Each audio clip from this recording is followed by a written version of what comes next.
But in a situation where you find that a look at the not necessarily tribal or regional. but I have said that.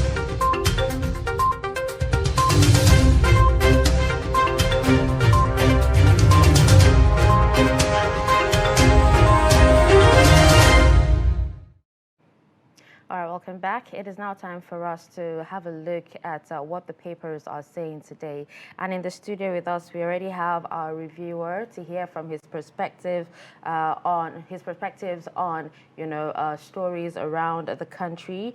We have editor-in-chief Dateline Nigeria, Nasiru Lawal, joining us on the newspaper review today. Good morning and welcome to Daybreak. Good morning. Once it's again. good to be here. Good morning. Thank you for joining. Yes. All right, so we will start with Daily Trust newspaper, and the lead story here says APC chairmanship. Governors bow to Buhari, agree on Adamu. We have writers here that also say President gives them 24 hours to finalize unity list, meets aspirants, solicits support for ex-Nasarawa governor, and orders refund of money to contenders affected by consensus. Details of that particular story can be found on page 5. At the top of that story, we have 2023. Atiku unveils 5-point agenda on page 14. And then on the Electoral Act, National Assembly to appeal judgment on contentious section. And we also have a pictorial here of scenes from the fire outbreak at an illegal petrol storage facility under the bridge at Apongmon in Lagos yesterday. Also, flu. Nigeria loses over 2 million birds in 391 firms. Yet some more stories on the footnote there that says Northern petrol marketers to suspend sales over transport claims. Foreign airlines trapped funds in Nigeria hit 117 billion naira. Details of that on page 22. And also bandits release 75 kidnapped Zamfara residents, withhold 6-year-old girl. Details of that on page 4. And I think we should actually start with this particular story about bandits releasing 75 kidnapped Zamfara residents and withholding a 6-year-old girl. I remember of a story of, some bandits that released some kidnapped victims while, a particular 4-year-old boy, decided not to leave the camp and, decided to stay with them instead. Could this be the case as well? Well, I actually don't think so. The bandits are always trying to put the government under pressure, probably to show the people that the government may not be able to stop them. As you know, some of them are actually seeking for ways to end this. They are seeking for ways to reconcile with the government so that they end all the problems. But now that they are withholding this little girl, I want to believe they just want to put the government under pressure so that people will see that maybe they have become something that the government can just not stop. Maybe the government has to dance to their tunes. Do you think that's a way of sending a message to the government in other ways? Exactly. Okay, so we've had cases of banditry, especially in Zamfara State, where this release was made. And people begin to wonder, could it be because of the efforts the government is putting into place, or let's say the government of Zamfara State, and that's why we have the release of over 60 people from the den of the Well, actually, that's what people are saying, that because they are actually holding so many people, most of the kidnappings don't even get reported because they just happen every day. There are so many that the media cannot even keep tab with all the things that are going on. Okay, now we also have the bandits here saying that, they they told the parents that they had adopted her, and because they liked her. And the parents are actually not, among those who were kidnapped, but they just said, they adopted her because they liked her. That's well, unfortunately, a 6-year-old is too little to be able to determine whether she will want to remain in the hands of her captors. Or, so I don't think it's a good thing. They should consider the fact that this is a little girl. She needs all the care, all the love from her parents. And it will not be good because the parents are there. Exactly. It's not as if they are late. So honestly, adopting her at this time, I don't think That's it's an illegal I don't think adoption, it's by the way. well. They are criminals. And Don't you criminals see a don't respect. relationship between what happened with the Chibok girls and other schoolgirls? You know, this time Boko Haram kidnapping these girls from school, and you know what just happened. Because if they're saying that they want to adopt her, don't you see a possibility of what happened, a replication of what happened to the Chibok girls with this little girl? Well, I actually don't see that because we are talking about a 6-year-old girl, and you know that she is so little she may not be able to even take care of her little needs. So why should you keep such a little girl under captivity? Because you know, they are always under pressure from the government. The security agencies are always on their trail and all that. So they are putting the life of the young girl in even danger. So I don't think it's even a good thing for them to start, because they may want to maybe start quarrying favor from the people, and I don't think it's a good thing. So can we rule out the possibility completely? Because in the case of the Chibok girls, we've seen girls who are 10, who are 11, who were kept till they were 18, and even some people above 18. So we should rule out that possibility. No. You know, the fact is, the government, the security agents may not be able to carry out some of their activities because of things like this. Because if you have a young girl in their midst, you wouldn't want to make her a collateral damage, you understand? So probably they may want to keep her so that they tend to get some leverage from the government. That's a very, very a bad defense mechanism there, if you ask me, because this is really, really outrageous. It's too All right, much. let's move on to, yes, more stories. And let's talk about the lead here, talking about APC chairmanship. And, you know, governors finally bowing to, you know, the president's choice, you know, and agreeing on Adamu. Well, I don't think they are bowing to any pressure. Maybe they are just respecting the president, because in Nigeria, the governors are very powerful. Believe me, if they want to push an agenda, if they can come together, they will be able to withstand whatever will come from the president. But we are talking about election coming in 2023, so probably they are trying to put their house in order so that they will be able to face the opposition without having a divided house. You know, I've actually heard, you know, not once or not twice, that, you know, the governors are very powerful, you know, and you're the next person telling me this now. Are they more powerful than the president himself? Well, if you look at the way our system works, they may not be, unless the president is, you know, will want to carry out some dictatorial tendencies to go, you know, foul of the law and all that. Honestly, he may not be able to deal with these governors because, one, they are autonomous, they have resources, and you can see even the membership of the National Assembly, actually they determine who gets there. So I wouldn't be surprised if governors can come together to say the president should even go, and they may be able to do that with the National Assembly, because most of the members from the House of Reps to the Senate mostly there because the governors supported them. So do you think, you know, something like this, because we've seen an instance in the country where if the president makes a decree and, you know, the governors bow to it, because at the end of the day, they rely on the president, especially when you're from the same party. We'll see that play out. And we've seen how that has played out in the country. So what do you think?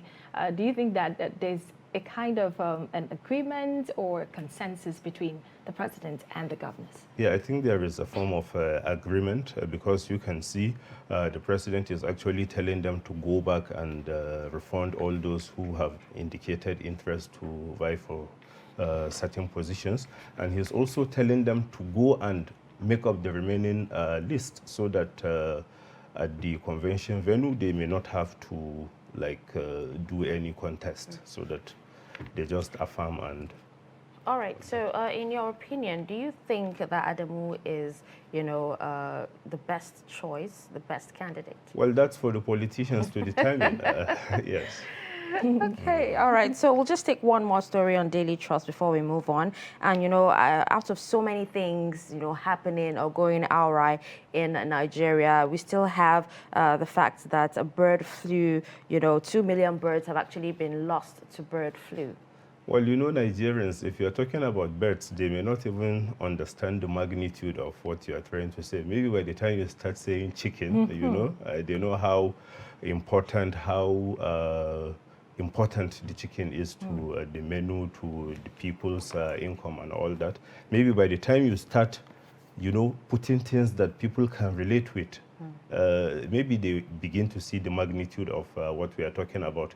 But to say 2 million birds, you know how many farmers will be able to do that? So that actually affects the income of so many people. And in a country where you are talking about so many people not having employment, you know, not having enough money to take care of their families and all that. So things like this, I think the government should do what it can to see that people are, you know, able to do their commitments because they are into all these things. Okay, so we will be taking another daily, and this will be the Nigerian Tribune. We'll take a look at the lead story, which is on the Electoral Act. It says that the National Assembly to appeal judgment on Section 84, subsection 12. And the writers attached to the lead story, one says we are working to implement court order, and that's from the AGF. And then we have another rider, Gbajabiamila warns Malami against hasty enforcement of ruling. And that's the lead story. You can get more details on page 3 of the Nigerian Tribune. And we have other stories here. The Lagos ride making the front page of Nigerian Tribune. It says Sanwo-Olu rolls out 1,000 cars for taxi scheme. That story is on page 28, the Nigerian Tribune. And then Penkerson blames fuel scarcity on lack of forex. How this came about, the relationship between forex and the fuel scarcity. You get more details on page 7 this morning in the Nigerian Tribune newspaper.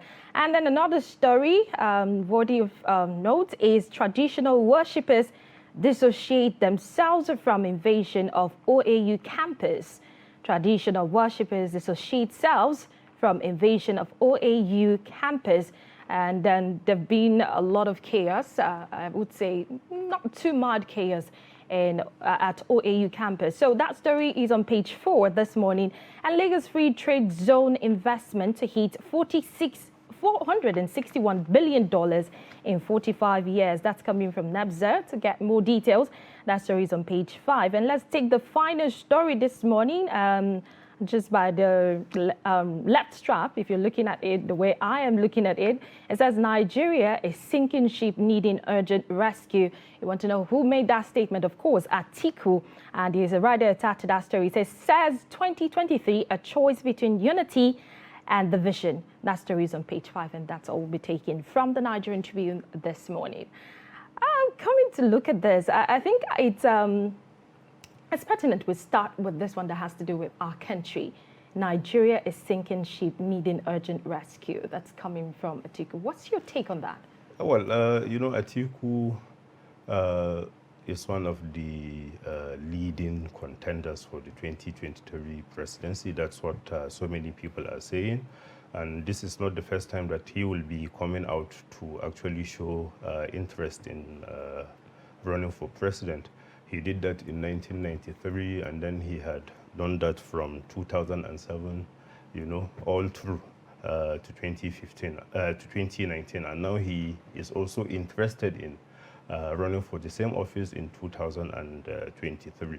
So I will expect him to have studied the situation. Even though so many people may disagree with some of the things that he will say, but he will say it the way he sees it, so that people will want to take him to account on all the things that he is already saying, because you can see from some of the things he said, he has already started making some promises.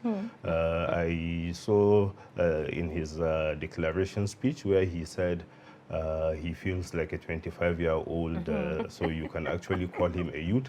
If you take a look at that, maybe he's trying to address those who have shown concern that most of the leading contenders are old politicians, and there is need for us to have younger people to run the government and all that. So he's trying to like tell the world that, okay, he also feels like a young man, so you should consider his maybe his government as that of young people. He's actually saying that he will work with many young people, and he's going to be a bridge between the old politicians and the younger ones.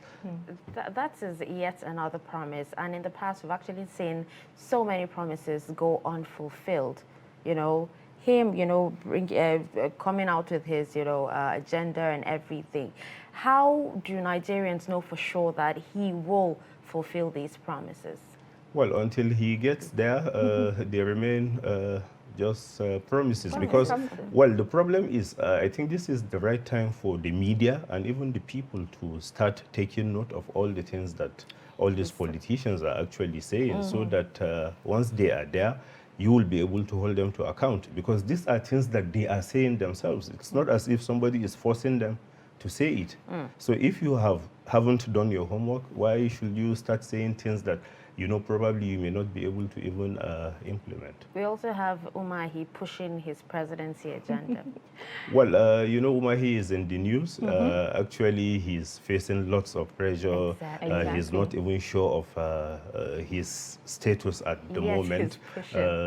He has appealed quite all right, but the court judgment may go against him, so he may be left with jobless, in a manner of speaking. So probably that's why he has already started so it's talking like a about the fallback presidency. plan for him. Yeah, it's like a fallback plan, because even if he doesn't get to realize his that ambition, at least being a major player, he may be able to get one or two things from whoever happens to be the president in the end. Okay, let's move on. Let's get to the lead story where the National Assembly is appealing judgment on Section 84, subsection 12. And that kind of sparked a lot of controversy when it came up in the National Assembly, and then the president having a say on this. And then Bajapiamila is warning Malami against hasty enforcement of ruling. Of course, the court just gave a ruling on this, and, as it is, when the court gives a ruling, enforcement is the next step. Yeah. So what's your perception on all of this? Because, the National Assembly has the opinion, the presidency have an opinion, and then the office of the Attorney General of the Federation is being rolled into all of this. It's actually interest at play. People are just, looking at their own interest. But I want to believe that we should allow the courts to determine who is right and who is wrong, because you can see even the lawyers are divided over this, and maybe the courts should be able to handle this, with all the speed that it requires, because I see so many people running, foul of the law if they don't do this in good time, because if you go with what Malami is saying and then you do exactly what the court judgment is now saying, and then in the end the court rules against you, you may be left in the lurch. So what the speaker is saying, if the Attorney General is rushing to enforce this, it will look as if he actually has an agenda. And I read so many pieces where people are saying that even the judgment itself is forum shopping. But I have also seen what the Bar Association is also saying, that people should not be questioning the legitimacy of court rulings and judgments. They should allow, because there are actually procedures to handle all these things. So why don't you go back to the court?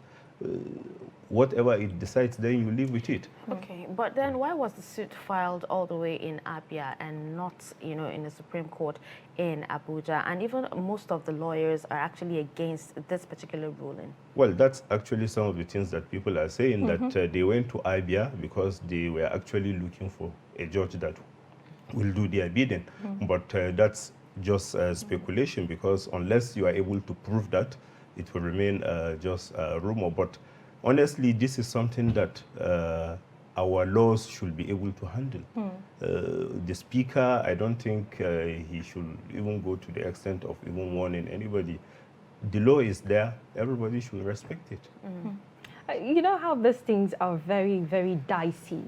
You know, the law is one beautiful sector. You know, you can tilt it, you can just do what you want as long as you're able to interpret it the way people would just accept it. And if you're not very contented with whatever ruling comes out of the court, and that's why we have the option of appeal. So let's see what happens. I don't know if this will be appealed, but or if it is subjected to being appealed too, but let's see what happens at but the end. even Of at it. that, you remember you can only go to the level of the Supreme Court. Once it decides, After the Supreme Court, yes, that's exactly. the end. So. All right, now before we take a quick breather, let's take one more story on the Nigerian Tribune. And this particular story is actually everywhere, almost everywhere on the front page of the newspapers today, and it's talking about how Sanwo-Olu, rolls out 1,000 cars, for taxi services or taxi scheme, saying it's going to reduce the rate of unemployment in Lagos.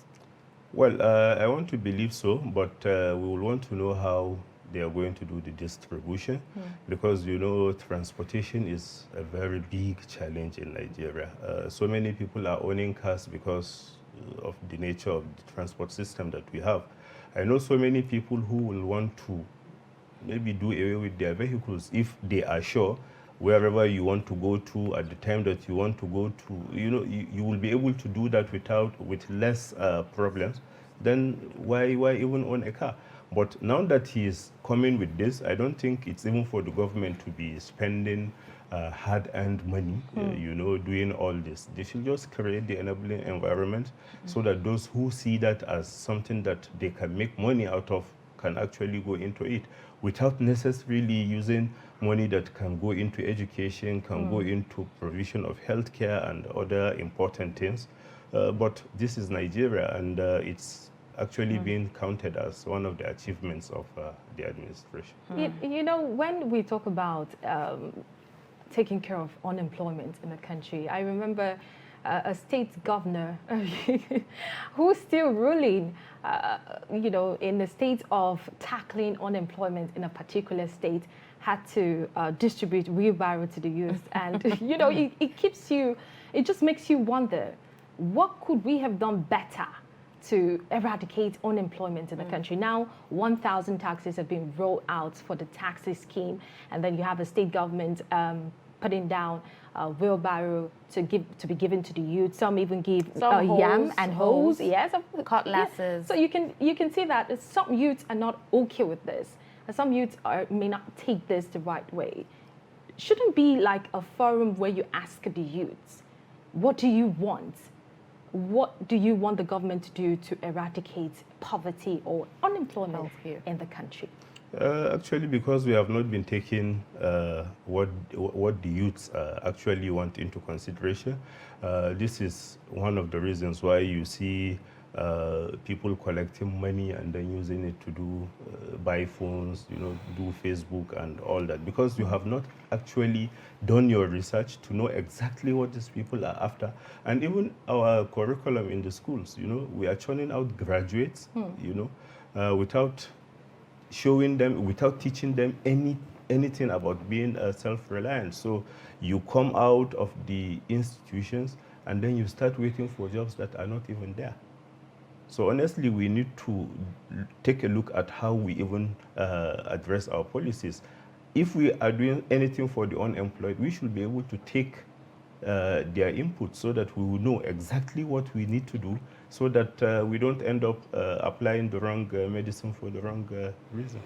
Okay, with that, we'll move on to the next paper, which is the Nation newspaper. Yes, on the Nation newspaper, we have the lead story talking about Buhari. Governors agree on Adamu as consensus chair. Writers here that say Senator Nnamani South, Senator Carey North are endorsed as deputy chairman on unity list.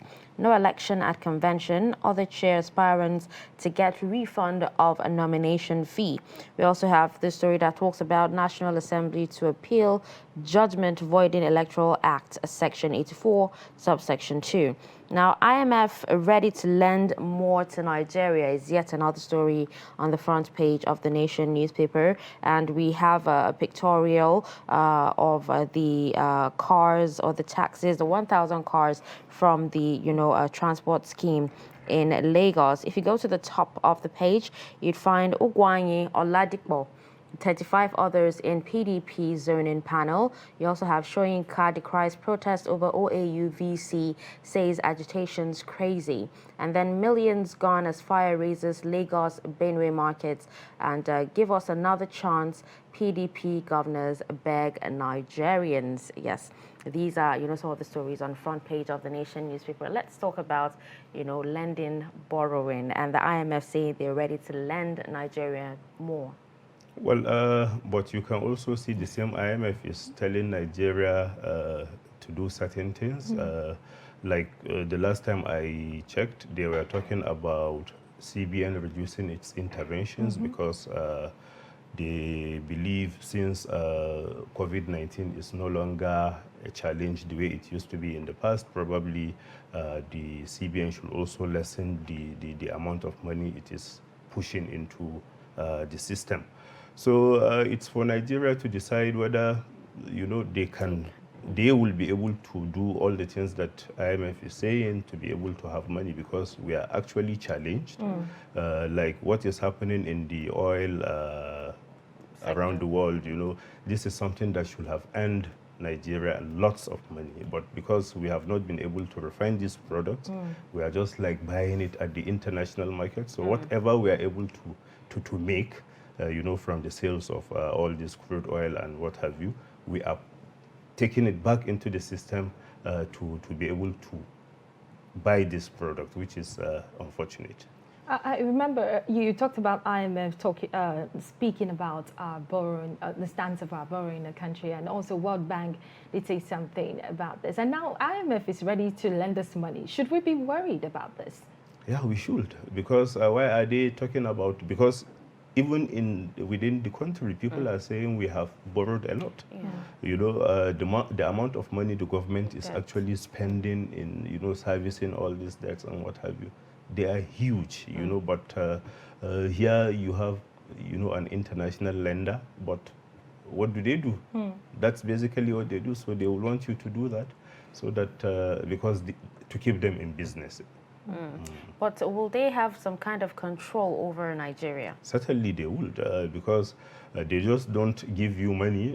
There are certain things that you need to do to be able to get their money, so that, because they wouldn't want to put their money where it may not come back. Yes. So they want you to show them some certain things in place before they give you their money. But is that, like a big issue in Nigeria? Because, we've borrowed from China, we've borrowed from World Bank, we're borrowing from IMF.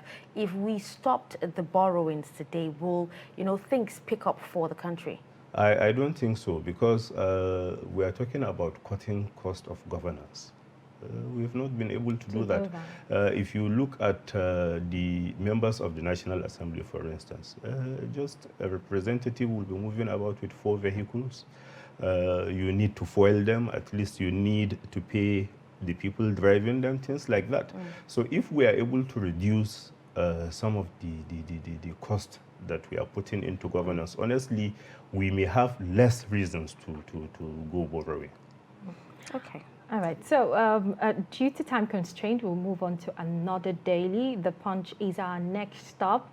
And the lead story is still talking about the Electoral Act, where the National Assembly plans appeal. TACA's Judge Amalami insists on amendment. There are 3 riders attached to the story. Bajabia Miller asked Attorney General not to tamper with Electoral Act. And then court ruled that provision be deleted, not part of our law. That's coming from Malami. And then the last rider says APC moves to bar appointees from voting at convention and primaries. Okay, if you want to get more details, that is on page 2 of the Punch newspaper. And Let's take a look at this. That says PDP governors list Buhari regime's economic woes and boast better leadership. That's on page 14. And this is really sad one. I think the people of southern Kaduna are in a lot of grief right now. We're grieving with them. And the story says southern Kaduna boys, death toll hit 37, church attacked and settlement raised. That is on page 8. And Buhari orders Silver Kyari CDS to hold crude oil theft. That is on page 19. We seem to be talking a lot about the theft, and a lot of Nigerians believe a lot has not been put in place to stop the oil theft. But you can get more details on page 19. And then telecom subscribers grew by 2.3 million in January. That's coming from NCC. We'll take a look at the bottom strip where Umahi meets Buhari, says presidential ambition guards project. All right, page 14 has more details. And then Lagos shuts a damaged Echo Bridge as fire destroys market and traders lament. It's really a tragic one. You can get more details in the Punch newspaper this morning on page 4 and 5. And then the last one we'll be taking, it has to do with the autonomy. Disregard fire me. Akeredolu's opposition nudge tells Buhari. That is on page 11. And yes, let's put this to our analysts. Southern Kaduna. When you look at some of the pictures coming out of this part of the country, what people complain about, you just understand that grief is so real. And I feel that some of the stories, I don't know if it's because of the perception to what's going on in Southern Kaduna, or a lot of people are tired about it. I feel it's underreported, and people necessarily do not want to, say so much about what's going on in Southern Kaduna, right from the time of the time of Lekwat, and then until this time, we're still having these issues. What do you think can be done to tackle this problem in Southern Kaduna? Well, to begin with, I don't think the problem in Southern Kaduna is being underreported, because if you should look at virtually all the newspapers, the story is there. What I find difficult to comprehend actually is the fact that this thing has been happening, decades back, and still we have not been able to find a lasting solution to them. That's just my biggest problem with the whole thing, because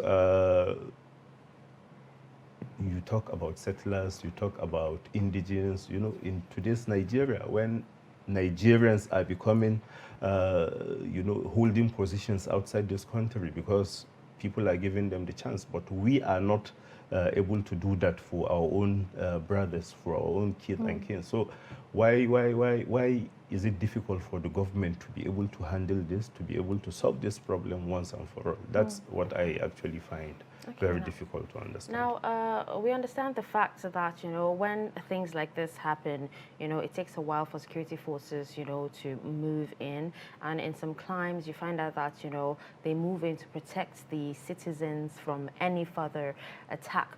But, in Kaduna, most times when, there's attacks on our communities like this, the next thing you hear is 24 hours curfew, 24-hour curfew.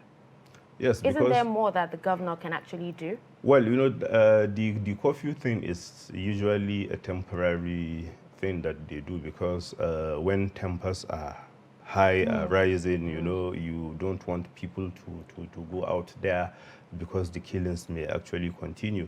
So when you ask everybody to stay home, maybe it gives the security agents the more opportunity to be able to handle the situation, because whoever is seen on the road may be seen as a suspect. He has to prove otherwise. If not, he can be arrested and things like that. So it also shows how Nigeria is being under protected, so to say.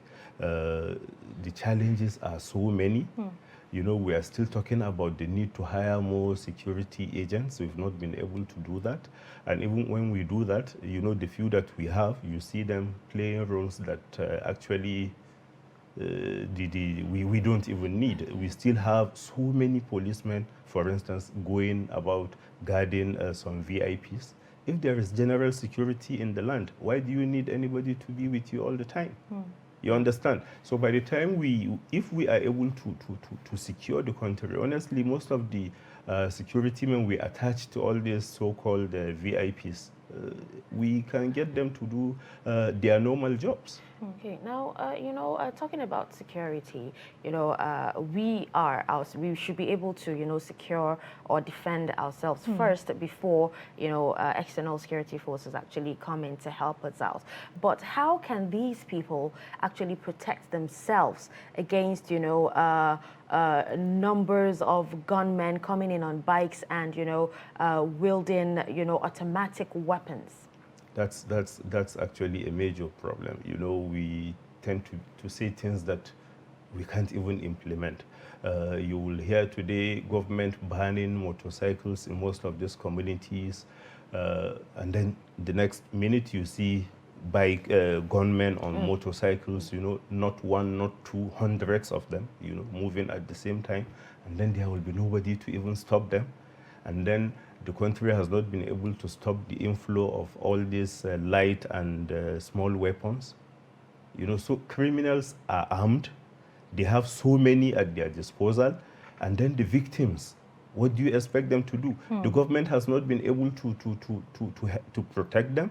And by the time they start, you know, some are even saying we don't even know the process of getting these arms. And by the time you get them, before you know it, you will be surprised who is even telling the security agents. They will be at your door, you know, and you have a gun, you have to surrender it, things like that. When criminals are allowed to roam freely with their own weapons, you know, to attack whoever they want to attack at the time they want to do that without anything coming from government, honestly, it's sad. Okay, let's move on to this day newspaper. And the lead story still talks about the APC convention and Buhari governors agreeing to on consensus candidates. Now, right below that particular story, you have U.S. first female Secretary of State Madeleine Albright dies at 84. And then you see a pictorial right above the lead story talking about President Muhammadu Buhari, you know, meeting with APC governors ahead of the convention at the council chambers in Abuja. And then for the sixth time, Atiku declares presidential bid. Saraki intensifies consultation and meets PDP stakeholders. At the top there, we have a story that says federal government talks tough, moves against oil thieves as Buhari deploys Silva carries CDS to Niger Delta. And then a writer that says your days are numbered, minister tells saboteurs. We also have PDP governors lament fuel crisis, reject unsubstantiated subsidy claims. All right, now let's start with you know, the government fighting tough and moving against oil thieves. Will that solve our problem in Nigeria? Well, you know, if you go to, at a point, people see the civil defense as a security outfit created solely for the purpose of protecting all these critical assets, as they call them. So where are they? Why are all these thieves, you know, allowed to do as they like without anybody even going to do anything about it? And sometimes you see people that are supposed to be protecting these assets, you know, owning assets all over the place. So the corruption that is there, I think, is beyond the government talking tough. You know, that's not what we want. Let's see the result, because if the NNPC boss and the Minister of State for Petroleum should go to the Niger Delta, what can they do? Do we expect them to go to the critical assets and maybe keep an eye on the subordinates to do their job the way they should? Because that's the system that we should have, you know. We should have checks and balances. Where are their superiors? Where are those who are supposed to do all this, to play all the supervisory role? Why are they not doing it? Why do you need somebody to leave his desk to go and do something that you have somebody that is being paid to do that? Honestly, what we are doing, I don't think this is time for even all this talking. Let's see the results. Let's stop all these criminals from holding us to ransom. Okay, now let's take a look at this, and I actually want to hear your own opinion on this.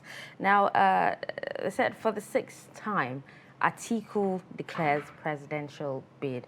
Now, what do you think will happen if Atiku does not win this particular election? It may be his last, because by November, I think, he will be 76. And so... Well, he feels 25. Well, that's what He he's feels saying. But 25. in another 4 years, that means he will be 80. Wow. So honestly, I don't see an possibility. Atiku, you know, like being able to bulldoze his way and all that. To even start saying he feels like a 25 at 80. But you have a lot of, you know, older people, you know, 80-year-olds who are actually contesting, you know, at the moment. In the real age, but not on paper. Well, that's another thing, Yeah. because in Nigeria you really can't say, because so many people are just changing their ages, you know, left, right, and center. Some people are saying if But- we have... Yes, you know, go ahead. I also believe, like the former governor of Borno State said recently, that leadership is not about carrying a bag of cement. It's about ideas. It's about delegating responsibilities and all that. So if you are able to do that, like the Malaysian president is over 90. Wow. You know, and he's able to discharge his responsibilities. So sometimes age is not like an impediment, but honestly, it's also a bit problematic. I remember even President Buhari saying it in South Africa, that Nigerians should not expect him to be able to do what he did as a 40-something-year-old, now that he is already 70, because even if the mind is willing, the body may not be able to do it. That's true. I was actually about to say, you know, a lot of people have said that, you know, since there is a not too young to run bill, shouldn't there be a too old to run bill? Well, we will be closing the democratic space if we do that. We are talking about democracy. Allow everybody to come out. Let Nigerians, let the voters decide. Do you want an old man for a president, or do you need a younger one?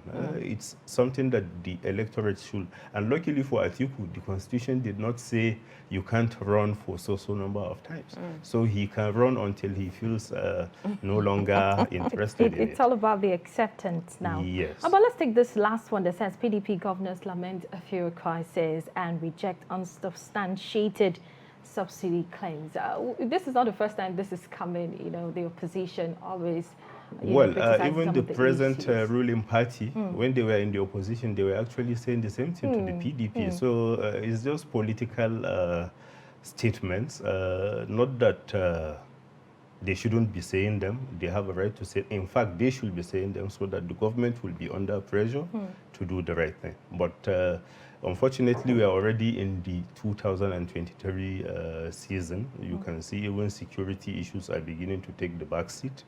We are only talking about politics. PDP is trying to convince Nigerians why you should give us another chance. And then the APC is also hell-bent on seeing that the PDP doesn't return to power. Okay. All right, let's move on to the Guardian newspaper. And it actually leads with more promises from the PDP. PDP governors, you know, resolving to change leadership in 2023. And we have writers that says Ishaku or Tom Ugwanyi, Fayoshe, 34 others in panel on zoning. Atiku says 2023 is a choice between greatness and destruction. And then more writers, Fintiri dumps governor's camp for Atiku. Lawmakers excited over Saraki's presidential ambition as well. We also have, if you go down a bit, you have on page 3, defection. Ayade knows fate tomorrow as Umahi remains unworried. And on page 5, you have death toll rises to 37 in southern Kaduna as youths burn herders' settlements. That's in protest. Now, news page 4 says Senate resolves to appeal against ruling on contentious section in Electoral Act, and controversy trails COVID-19 tests for travelers as nations open up. And, these are some of the stories on the front page of Guardian newspaper. Exactly, and of course it's a thing of concern when you see these burning issues. And one of the things I would like to ask about the Guardian newspaper is the fact that, Ayade is still hanging, doesn't know fate yet. And Mahi is just very not bothered about what's going on. What do you think? Because this has really gotten opinions from different lawyers. Like we talked about a while ago, about lawyers or the law.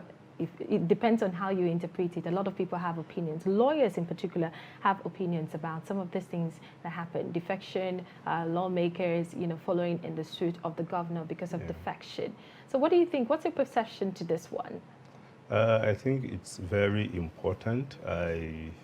Without trying to say which way the court judgment should go, I am actually one of those who believe that politicians should lose their seat anytime they dump their parties. Because if you look at our electoral system, it's not your name that is actually on the ballot. It's the party that you represent.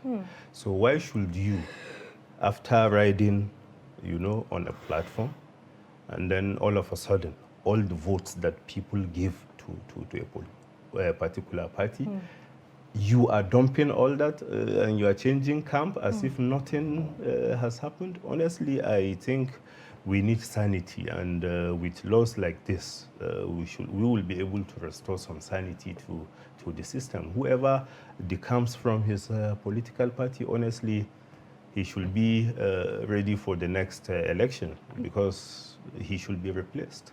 Why should a party, that sponsored you to be on the ballot, then lose simply because you are changing camps? Honestly, I don't think. When you pointed that out, that people vote for party, it reminds me when you go to some of these polling units, they're asking you the logo of a particular party and not the name of the person contesting or vying for a particular position in that party. So I think this has to be resolved as soon as possible, where we have in the Constitution, stamped. And it amazes you where these lawyers get this part of the Constitution from, that says that the votes belongs to a party and then somebody coming out to say that the individual is the one the party is flagging. So I think the vote comes. So there's a different way of interpreting this. But let's just come to consensus and just decide before the next election. So I'm actually surprised that it's not part of the Electoral Act amendment. Nobody even mentioned that, because politicians know that they are the ones doing all these things. So probably they don't want to put themselves in a tight situation. So they allowed that to probably continue. Okay, now about that particular clause 84 subsection 12. Now I want you to share your thoughts on that particular clause. Do you think it should remain or it should be stricken off? Well, there are two things. I think it's okay for whoever is interested in running for position to resign a month to election, because so many lawyers have argued, in that manner, to say that doing otherwise will be like discriminating against some people. But then, I also believe that all the political appointees that are being used as delegates, during elections, during primary elections and what have you, honestly, I think we should put a stop to that. Because I remember in Kaduna State, there was a certain governor that used to have over 10,000 community assistants. If you know what that means, it means they are likely to become delegates during election. So who can be able to stop him?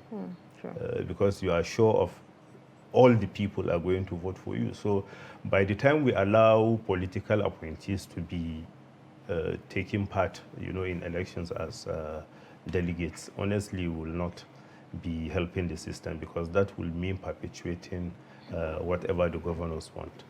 All right. Thank you so much for, joining us on the show today. It's always a pleasure, having you on Daybreak and, you sharing your perspective on the segment, Newspaper Review. Thank you so much. Thank you for having me.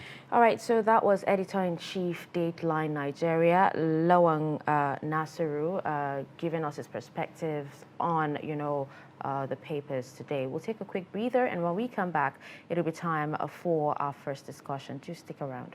But in a situation where you find that you look like the same, Not necessarily tribal or regional. but I have said that